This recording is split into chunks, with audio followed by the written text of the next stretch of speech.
Very good afternoon class. मैं Dipanshu Khandelwal infinity career institute से अपना क्लास 12th का बायोडायवर्सिटी का नेक्स्ट लेक्चर लेके आप लोगों के सामने हाजिर हूँ। जैसा कि हम बात कर चुके हैं पहले बायोडायवर्सिटी के बारे में, तो वो हमारा लेक्चर 1 था। अब हम आज जो स्विच करने जा रहे हैं वो लेक्चर 2 की तरफ स्विच करने जा रहे हैं। आई होप शो आप लोगों ने मेरा लेक्चर सुना होगा बायोडायवर्सिटी वाला। जैसा कि मैं पहले भी आप लोगों को कह चुका हूँ कि ज्यादा से ज्यादा मेरे लेक्चर को अपने फ्रेंड्स को आगे भेजिए, क्योंकि हम इन्फिनिटी कैरियर इंस्टीट्यूट अपना पूरा एफर्ट्स डाल रहे हैं कि आप लोगों को बिल्कुल क्लास के जैसा ही एनवायरनमेंट मिल सके।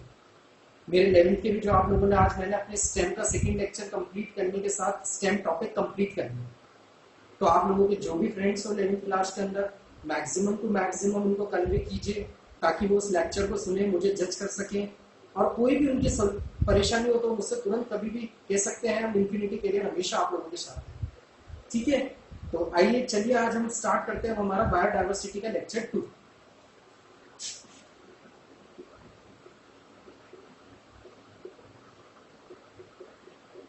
बायोडायवर्सिटी का लेक्चर 2। तो जब हम बेटा बायोडायवर्सिटी पे बड़े थे तो उस दिन हमने एक क्विक रिवीजन ले लेते हैं छोटा सा। हमने बायोडायवर्सिटी के बारे में क्या कहा था? बायो मीन्स लाइफ, ठीक है, एंड डायवर्सिटी मीन्स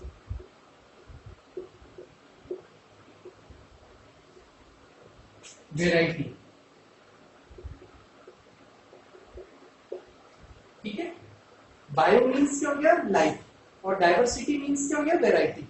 मैंने उस दिन भी कहा था कि हमारे इस अर्थ के ऊपर पाई जाने वाली डिफरेंट प्रकार की स्पीशीज, भले वो प्लांट्स की हो, भले वो एनिमल्स की हो, भले वो इंसेक्ट की हो, उन सबको हम क्या कह रहे थे? मिला के टोटली कंप्लीट हमारी बायोडायवर्सिटी कह रहे थे। फिर हमने हमारे बायोडायवर्सिटी को 3 पार्ट्स के अंदर डिवाइडेड करा था। स्पीशीज, बायोडायवर्सिटी,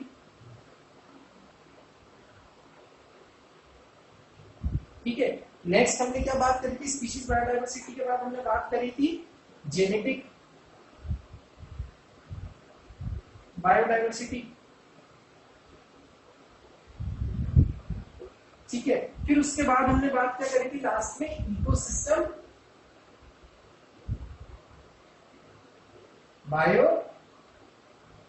बायोडायवर्सिटी, ठीक है। ये 3 बात करी थी मैंने। स्पीशीज बायोडायवर्सिटी में आप लोगों को समझाया था कि जब एक पर्टिकुलर एरिया में किसी चीज की 2 स्पीशीज प्रेजेंट होती है तो उनमें फूड या शेल्टर को लेकर आपस में कॉम्पिटिशन होता है। तो जब वो कम्पीट करती है तो कुछ स्पीशीज वहीं पर ही रहती है और कुछ वहां से छोड़कर दूसरी जगह पे चल जाती है। या फिर हम कहें कि उस डायवर्सिटी के अंदर वही स्पीशीज सर्वाइव कर पाएगी जिसको फेवरेबल कंडीशंस मिल पाएगी, ठीक है। जेनेटिक बायोडायवर्सिटी में जीन से समझ में आ जाता है। जब हम किसी स्पीशीज की जीन से रिलेटेड स्टडी को करते हैं, उसके एनवायरमेंटल कंडीशंस की क्या होनी चाहिए, उसको किस प्रकार का फूड चाहिए, किस प्रकार का हैबिटेट चाहिए, ये सारी चीजें जब हम स्टडी करते हैं उसके जीन्स को समझकर, तो वो आ जाती है जेनेटिक डायवर्सिटी के अंदर। फिर जब हम बात करते हैं इकोसिस्टम की, तो मैंने समझाया था इकोसिस्टम वर्ड किसने दिया था? इकोसिस्टम वर्ड दिया गया था बेटा एजे टेंसले के द्वारा। किसने दिया था? एजी टेंसले ने दिया था, ठीक है। उसमें मैंने आपको बताया था जब कोई लिविंग थिंग्स बाहर की नॉन लिविंग थिंग्स के साथ इंटरेक्ट करती है, when living things interact with the non living things present in the environment is known as ecosystem, is known as ecosystem. तो ये तो बात करी थी उस दिन हमारे फर्स्ट लेक्चर के अंदर हमने बायोडायवर्सिटी के बारे में, ठीक है। जो हमने बेसिक पढ़ा था वो मैंने एक बार आप लोगों को क्विक रिवीजन करा दिया, ठीक है। अब हम आज आगे बढ़ते हैं, स्विच करते हैं अपने टॉपिक के आगे की तरफ।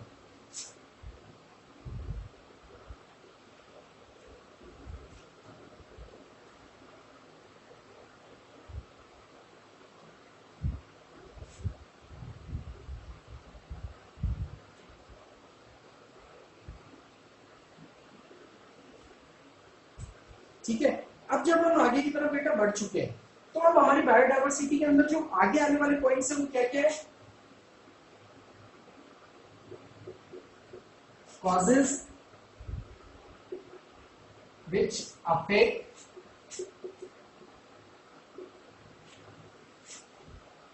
biodiversity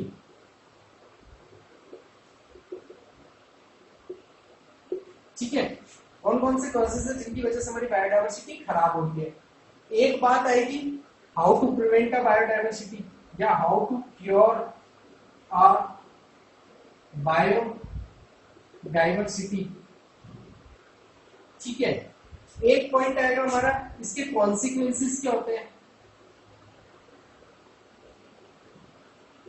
ठीक है। अब बायोडायवर्सिटी है, बेसिक सी बात है, हमारा एनवायरनमेंट है, तो उससे कुछ हमको बेनिफिट्स मिल ही गए। अगर हम उनको खराब कर देंगे तो धीरे धीरे धीरे धीरे धीरे जैसे बायोडायवर्सिटी खत्म होती जाएगी वैसे वैसे हमारा एनवायरनमेंट भी धीरे धीरे खत्म होता जाएगा। तो जब हम बात करते हैं हमारे बायोडायवर्सिटी पे पड़ने वाले बैड इफेक्ट्स की, कि ऐसे कौन कौन से बैड इफेक्ट्स हैं जिनकी वजह से हमारी बायोडायवर्सिटी खराब हो रही है।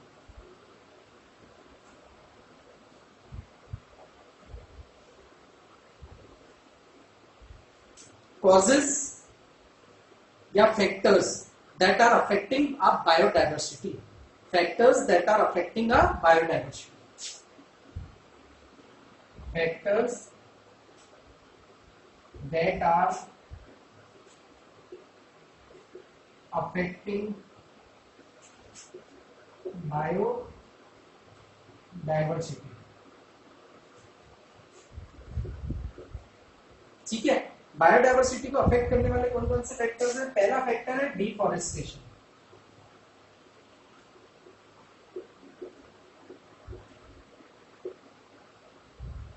क्या है पहला फैक्टर? डिफॉरेस्टेशन।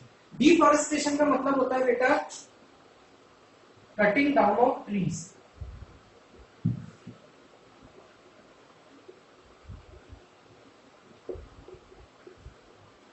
डिफॉरेस्टेशन का मतलब क्या होता है बेटा? कटिंग डाउन ऑफ ट्रीज, ठीक है। अब मैं आप लोगों को बता रहा हूं ट्रीज की जड़ें हमेशा कहां पर रहती है? जमीन के अंदर रहती है, जहां से उनको कुछ ना कुछ सॉइल या मिनरल मिलता रहता है, ठीक है। सॉइल बहुत ज्यादा रहता है जड़ों के अंदर। तो जब हम पेड़ को जड़ों के अंदर से काटेंगे तो क्या होगा? वो जगह अपनी सॉइल को लूज कर देगी। क्या कर देगी? वो जगह सॉइल को लूज कर देगी। आप ध्यान से सुनना बेटा, मैंने एक पॉइंट उठा लिया ना, अब इस पॉइंट से मैं 7 पॉइंटों को और जोड़ दूंगा। आप लोगों को याद करने की जरूरत ही नहीं पड़ेगी, पॉइंट अपने आप दिमाग में क्लिक कर जाएंगे। भाई क्या हुआ? डिफॉरेस्टेशन का मतलब क्या होता है? मैंने कटिंग डाउन ऑफ ट्रीज, मैंने कहा जड़ों से जब ट्री को काटोगे तो ट्री क्या लूज करेगी? सॉइल को लूज करेगी। सॉइल को लूज करने की वजह से क्या होगा? Soil erosion. क्या होगा? सॉइल इरोजन होगा। मतलब एक पॉइंट से सेकंड पॉइंट आ जाए। अब सॉइल इरोजन ज्यादा होगा तो कुछ सॉइल इरोजन के बाद क्या होगी? वो जड़ें जब वहां से टूटेगी चट्टानों की तरफ से, तो चट्टानें नीचे की तरफ गिरने लग जाएगी, तो क्या होगा? लैंडस्लाइड होगा।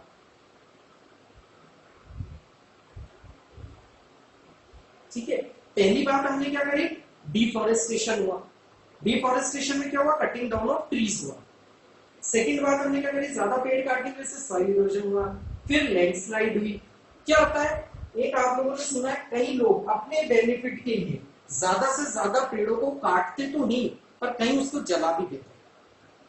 क्या करते हैं? जला भी देते हैं। तो बर्निंग ऑफ फॉरेस्ट,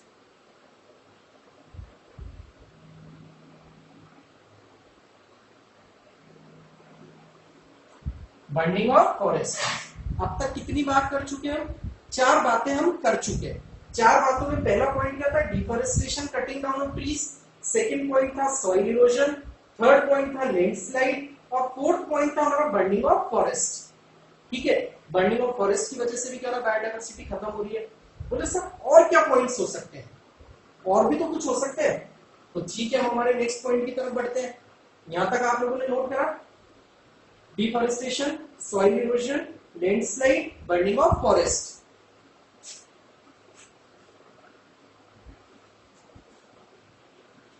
ठीक है, एक पॉइंट क्या होता है बेटा हमारा? फिफ्थ पॉइंट क्या है? Burning of fossil fuel. क्या है? Burning of fossil fuel. ज्यादा से ज्यादा फॉसिल फ्यूल को जो जला रहे हैं उसकी वजह से भी हमारी बायोडायवर्सिटी खराब हो रही है। एक पॉइंट क्या हो गया? Burning of cracker. ज्यादा से ज्यादा जो हम पटाखे जला रहे हैं उसकी वजह से भी क्या हो रहा है, हमारी बायोडायवर्सिटी नष्ट हो रही है। तो अभी तक हमने जो फैक्टर्स अफेक्टिंग ऑफ बायोडायवर्सिटी में बात करी थी, क्या क्या करी, deforestation, soil erosion, landslide, burning of forest, burning of fossil fuels, burning of crackers. ठीक है, एक क्या होता है, आप लोगों ने देखा होगा, जैसे कुछ डैम वगैरह बनाने, ठीक है, डैम वगैरह को बनाने के लिए हम क्या करेंगे, ज्यादा से ज्यादा पेड़ों को काट देंगे, कुछ घरों को हटा देंगे वहां से, ठीक है, तो इससे भी क्या होगा, हमारी बायोडायवर्सिटी नष्ट होगी। तो एक पॉइंट और क्या होता है, हैबिट या हैबिटेट डिस्ट्रक्शन।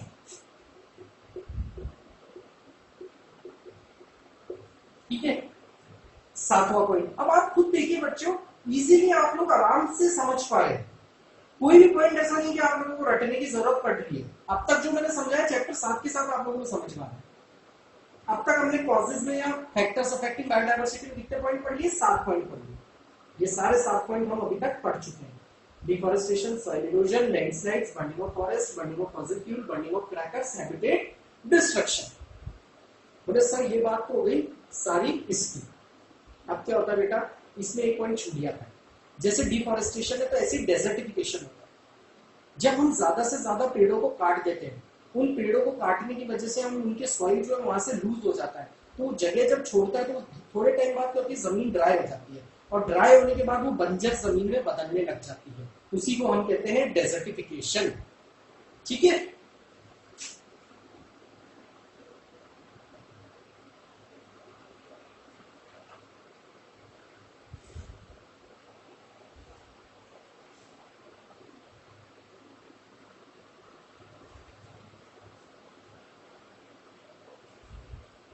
ये तो बात हुई बेटा हमारे इस पार्ट में। ठीक है, कि फैक्टर्स कौन कौन से थे। बोले सर फैक्टर्स तो हो गए, अब आपने एक बात करी थी कॉन्सिक्वेंसेस की, कि भैया बायोडायवर्सिटी के खराब होने की वजह से क्या क्या कॉन्सिक्वेंसेस पैदा हो सकते हैं। ठीक है, चलिए तो बात करते हैं कॉन्सिक्वेंसेस की।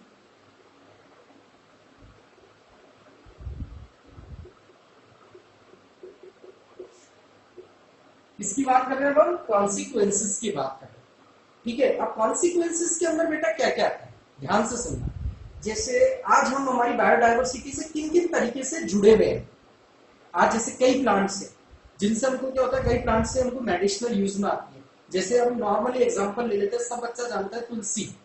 जब हमको कफ या कोल्ड हो जाता है तो तुलसी का एक जो मेडिसिन होती है, तुलसी का जो पत्ता होता है वो एक मेडिसिन के रूप में बहुत अच्छे रूप में यूज में लिया जा सकता है। तो पहला तो क्या होगा कि अगर हम हमारी बायोडायवर्सिटी को नष्ट कर देंगे तो सबसे पहले कॉन्सिक्वेंसेस क्या आएंगे, मेडिसिनल जो हमको मिल पा रहा है पेड़ों से यूज, वो खत्म हो जाएगा। तो पहले कॉन्सिक्वेंसेस तो क्या होंगे, medicinal things will be destroyed। ठीक है, सबसे पहली बात ये, medicinal things that we are getting from our environment will be destroyed और विल बी एंड। ठीक है, दूसरी बात क्या हो रही है यहां पर हमारी,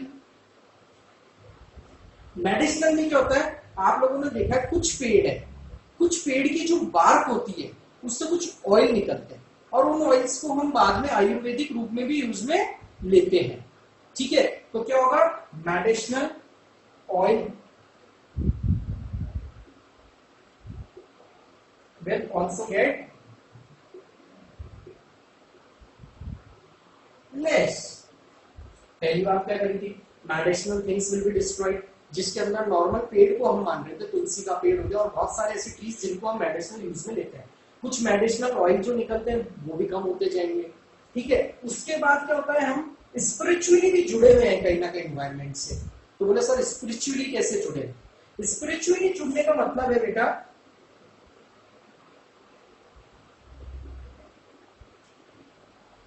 सब बच्चे जानते हैं जब हमारे यहाँ कोई शुभ काम होता है तो हम घर में बाहर की तरह क्या करते हैं, आम के पत्ते लगाते हैं, जिसको हम बहुत ज्यादा शुभ मानते हैं। नांगल में जिसमें हम कहते हैं कि आम के पत्तों का उपयोग करना चाहिए। तो क्या होता है बेटा, स्पिरिचुअली हम कहीं ना कहीं हमारे एनवायरमेंट से मन से भी जुड़े हुए हैं, बेनिफिट्स तो ले ही रहे हैं, पर साथ ही साथ spiritually and mentally, spiritually and mentally भी हम हमारे एनवायरमेंट से जुड़े हुए हैं कहीं ना कहीं। तो क्या होता है, कॉन्सिक्वेंसेज ऐसे आने लग जाते हैं, मेडिसिनल थिंग्स जो हमको मिल रही थी वो डिस्ट्रॉयड हो जाएगी, कुछ मेडिसिनल ऑयल्स जो मिल रहे थे वो हो जाएगा, स्पिरिचुअली एंड मेंटली हम बहुत ज्यादा अफेक्ट होंगे हमारी बायोडायवर्सिटी के नष्ट होने की वजह से, और भी बहुत सारे कॉन्सिक्वेंसेज होते हैं जो आने लग जाते हैं, जिसकी वजह से हमें हमारी बायोडायवर्सिटी को बचा के रखना बहुत ज्यादा जरूरी है। आया यहाँ तक समझ में? यहाँ तक कोई दिक्कत? चलिए आगे बढ़ते हैं।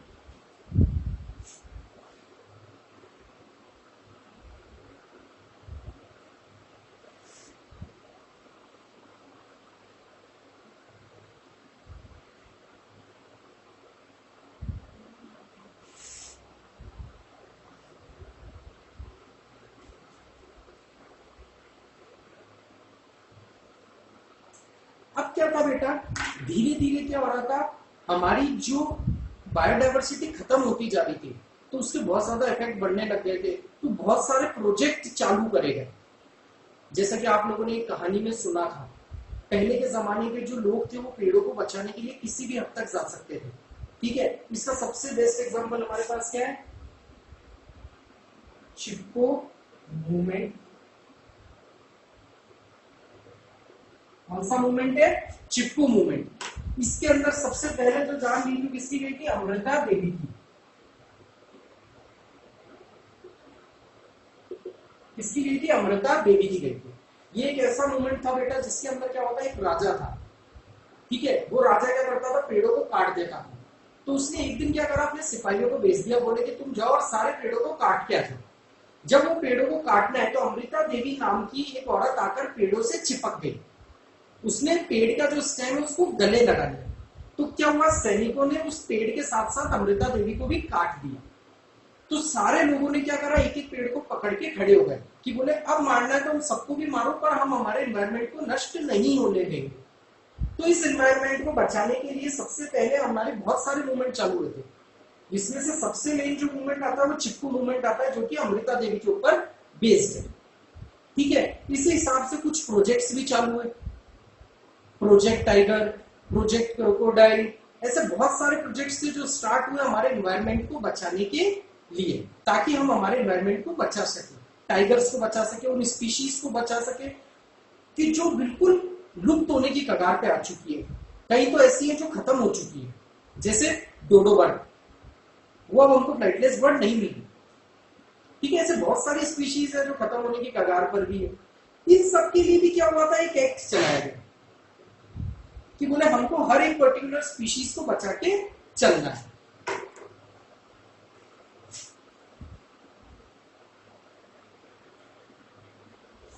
इसी के लिए क्या हुआ था बेटा, इसी के लिए एक बुक निकाली उन्होंने। कौन सी बुक निकाली?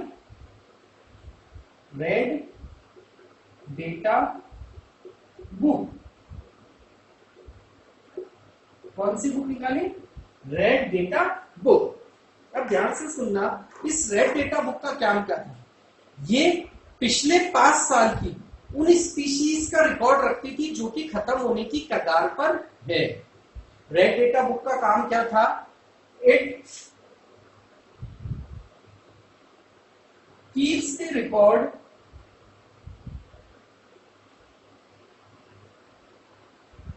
Of previous 5 years of those species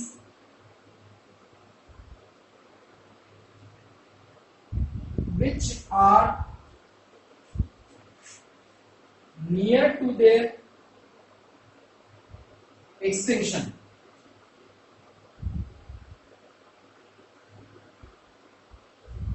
It keeps the record of previous 5 years of those species which are near to their extinction. मतलब जो खत्म होने की कगार पर है। तो ये जब खत्म होने की कगार पर थी तो इन्होंने 2 प्रकार के प्रोजेक्ट्स चलाए या 2 प्रकार के कंजर्वेशन चलाए। एक तो चला है इन सीटू कंजर्वेशन और एक चला है एक्स सीटू कंजर्वेशन। कौन कौन से 2 चला है? इन सीटू और एक्स सीटू कंजर्वेशन। आइए समझते हैं।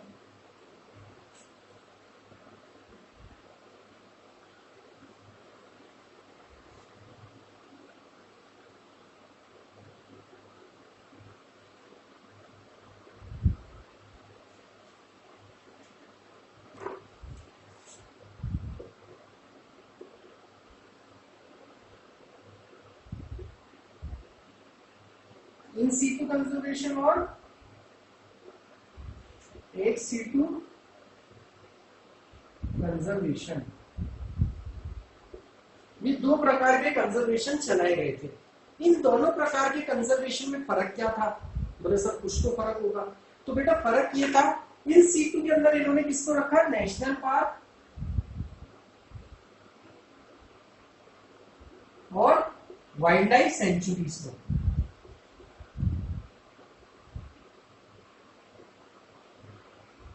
ठीक है, एक सीटू कंजर्वेशन के अंदर इन्होंने क्या रखा? कॉलन बैंड्स को।